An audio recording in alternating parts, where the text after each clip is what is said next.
কি দিয়ে খাচ্ছ মাছ? আজকে আমাদের অমাবস্যা, তাই রুটি, ভাত নাই। আজকে রুটি, তরকারি, মিষ্টি। কি কি তরকারি আছে? মিষ্টি কুমড়ো দিয়ে, আলু দিয়ে, ছোলা দিয়ে তরকারি, বাঁধাকপির ঘন্ট আর মিষ্টি।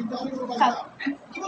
এত দাম দিয়ে কিনতে গেলে তো সবাই পাগল হয়ে যাবে। তাই তো বলছি গো গোপাল দাদা, কি যে জ্বালা করে বলেছিলাম প্রচার করে গেছে। এই অতিরিক্ত অর্থ পুরোটাই মহামারীর কাছে খাজনা হিসেবে চলে যাবে। না এভাবে চলতে থাকলে তো সবাই না খেতে দেবে। কিছু একটা তো হয়ে যাবে। দাও দাও দাও দাও রুটি দাও।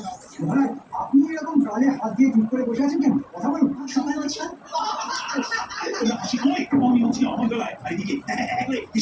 মহারাজ, আর বাজারে গিয়েছিলাম বিস্তার কিনতে, কিন্তু বাজারে গিয়ে দেখি বিস্তারের দ্বিগুণ দাম।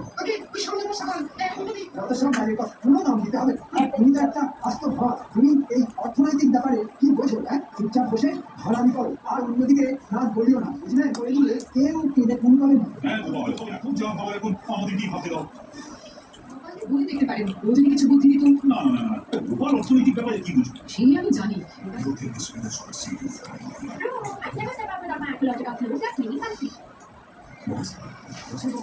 কারু কি একটা?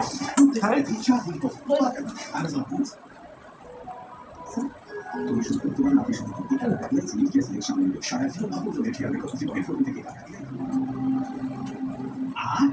তুমি আজকে একটা কই মাছের ঝোলটা বানিয়েছিলে না, পুরো খাসা। কে রান্না করেছে দেখতে হবে গো। আপনি শুধু আমার খাওয়ার জন্য বলি গো। তুমিও যে কই মাছের ঝোল খেতে ভালোবাসো গো, সেই জন্যই তো বললাম। তোমার মহারাজ ডেকেছেন, নবাবের রাজস্ব বৃদ্ধি নিয়ে কিছু কথা বলবেন। কেন আমি কি দায়িত্ব বলবো? কাজের কথায় আসুন। শুনুন, আমার মাথায় একটা দারুণ মন্ত্র আছে, যাতে আমাদের কোনো রাজস্ব পাবে না। কি যাতা বলছো বলবো? ও তোমার ছাড়া নতুন আবার বিনা টাকা করবে কি করে? ওটাই তো আসল খেলা। শুনুন, সব রাজ্য থেকে রাজস্ব এসেছে, শুধু কৃষ্ণনগর থেকে একটা টানা পড়িও আসেনি। মহারাজ, আমাকে মুর্শিদাবাদের নবাব বাহাদুর আপনার রাজ্যে খোঁজ দিতে পাঠিয়েছে যে আপনার রাজ্য থেকে কোনো রাজস্ব নেই। এখানে ক্রেতা বিক্রেতা সবাই তো দরকার পাও।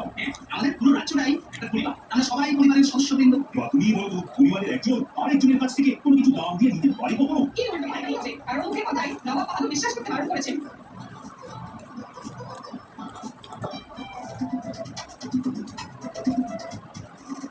তুমি যে ওই দোকান থেকে রসগোল্লা নিলে দাম দিলে না? দাম কেন দেবো দাদা? আমাদের পুরো রাজ্যটাই একটা পরিবার, পরিবারের একজন সদস্য আরেকজনের কাছ থেকে কখনো কোনো কিছু দাম দিয়ে কেনে নাকি? না না নয়, তবে আমার সমালোচনা করছেন কেন? আমার কাজ করে আছে।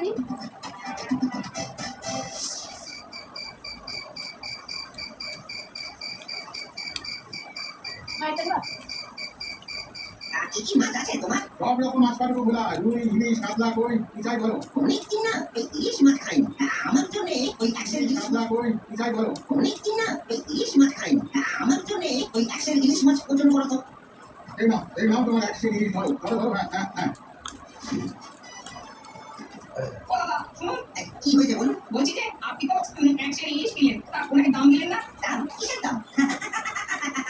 আমরা আমরা সবাই ওই এক পরিবারের সদস্য, তাই দাম কিসের? কিসের দাম?